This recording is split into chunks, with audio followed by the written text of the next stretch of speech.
Assalamualaikum warahmatullahi wabarakatuh. Perkenalkan, nama saya Brilian Amanda Pramesti, mahasiswi Fakultas Hukum kelas 5C dengan NIM 111111923 akan menjelaskan beberapa pertanyaan yang telah diberikan oleh Bapak Afandi Sitamala dalam pelaksanaan ujian tengah semester.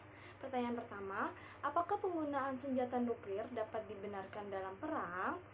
Jawabannya, penggunaan senjata nuklir tidak dibenarkan dalam perang, karena senjata nuklir dapat dengan mudah menghancurkan seluruh isi pemukiman dan mengancam perdamaian dunia. Berkaitan dengan dampak dari senjata nuklir pula, akan bertentangan terhadap prinsip kemanusiaan dan hati nurani publik, serta bertentangan dengan aturan perang yang tujuan utamanya adalah untuk mengurangi dan mencegah penderitaan manusia pada saat terjadinya perang atau konflik bersenjata. Pertanyaan kedua, adakah perjanjian internasional yang mengatur mengenai larangan penggunaan senjata nuklir ketika perang? Yaitu terdapat pada TPNW atau Treaty on the Prohibition of Nuclear Weapons yang menjelaskan secara menyeluruh melarang segala aktivitas senjata nuklir seperti pengembangan, pembuatan, dan kepemilikannya karena penggunaannya dalam konflik tidak sesuai dengan asas-asas kemanusiaan sehingga dilarang oleh hukum humaniter. Pertanyaan ketiga, menurut saudara, apakah penggunaan senjata nuklir di dalam konflik bersenjata dapat dibenarkan? Jawabannya, menurut saya, penggunaan senjata nuklir itu tidak dibenarkan dalam konflik bersenjata karena dari adanya pengeboman nuklir terdapat daya ledak yang sangat besar dan berbahaya. Terpenting lagi, banyak masyarakat yang cedera, luka, atau bahkan meninggal. Dampak dari radiasi nuklir juga menyebabkan kerusakan pada tubuh manusia yang kemudian akan merenggut nyawa manusia tersebut.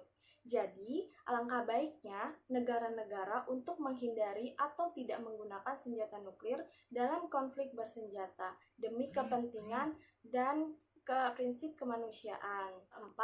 Apa yang saudara pelajari dari video yang saudara saksikan? Setelah menyaksikan dua video yang berjudul A Story of Atomic Bomb dan apa yang terjadi ketika mengebom nuklir sebuah kota, saya dapat mempelajari bahwa senjata nuklir adalah cara perang paling menakutkan dan merusak apapun yang terkena ledakan dampak dari sebuah pengeboman senjata nuklir. Penggunaan senjata nuklir akan menyebabkan penderitaan dan penghancuran massal di wilayah yang luas dan skala yang tidak terbayangkan. Pertama, karena radiasi yang dilepaskan oleh ledakan nuklir memiliki efek jangka panjang yang akan merusak kesehatan manusia, lingkungan, iklim, dan produksi pangan.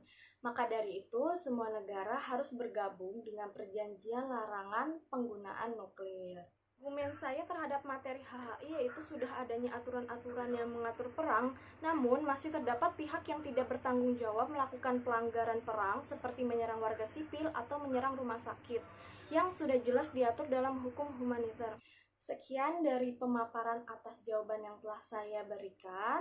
Mohon maaf bila ada kekurangan, semoga jawaban serta pendapat saya dapat dipahami dan mendapatkan nilai ujian tengah semester dengan baik. Sekian, terima kasih. Wassalamualaikum warahmatullahi wabarakatuh.